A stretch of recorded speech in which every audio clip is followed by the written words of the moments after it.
welcome back to my channel, and today we are here with a very new topic of civics, and that is parliamentary system and its laws. So first let's look into my board, and we have our very idea, that is let's make learning fun. So this board I'm not going to use for any teaching purpose. Of course I'm not a teacher, guys. I am here to help you to make learning fun. So let's get into the video. It's gonna be really interesting. Do not skip it and do watch. So we all know that India follows a parliamentary system of government, and that is we citizen choose our representative and have the right to contest election as well. But the basic thing means we follow adult franchise, that is universal adult franchise, and we elect our representatives, and we have complete rights to choose our opinion and follow our opinion, and no one has the right to force us or influence us to some other voting ideas. So we're going to talk about this in more detail, and I'm going to give you very interesting examples also. Yes, stay tuned with, as I'm going to give you very great and interesting example for you to understand the concepts very easily and in more detail. So yeah, so guys, first let us understand why did we choose a universal adult franchise procedure, or why did our constitution makers think that we ought to choose a representative? So the answer is very simple. So as we all know, we've gone through a lot of British colonial struggle, and a lot of people have lost their lives as well, and we went through a lot of struggle days and a lot of it.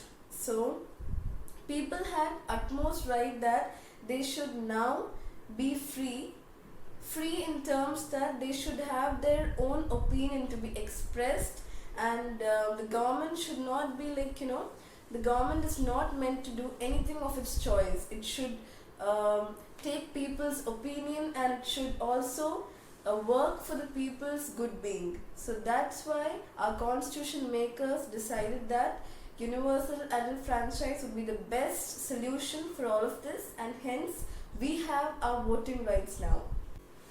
So let me tell you, you can relate this to a very simple thing.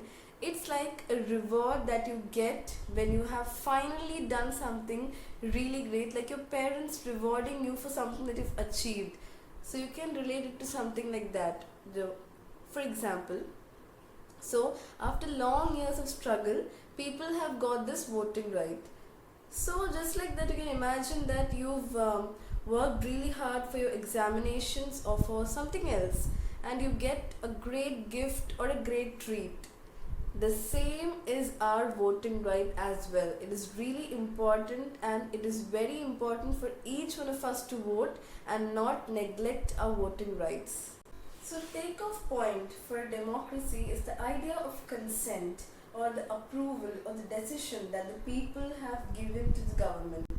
So in this type of democracy, the people or the citizen, individual citizen, is the most important person, and their choices and opinion matters the most. So this forms a democratic parliamentary government, and the parliament, there are a number of members in the parliament, and they together help in the functioning of the government or the country. So election and the together functioning helps in the progress of the democracy.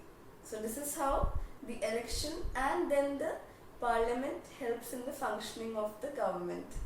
So that was a tiny bit of the parliamentary system and the election and the people's right in the democracy, a short video. So if you like my video, do hit the like button and do subscribe, and also share and support, and stay tuned for more such useful videos. Bye bye.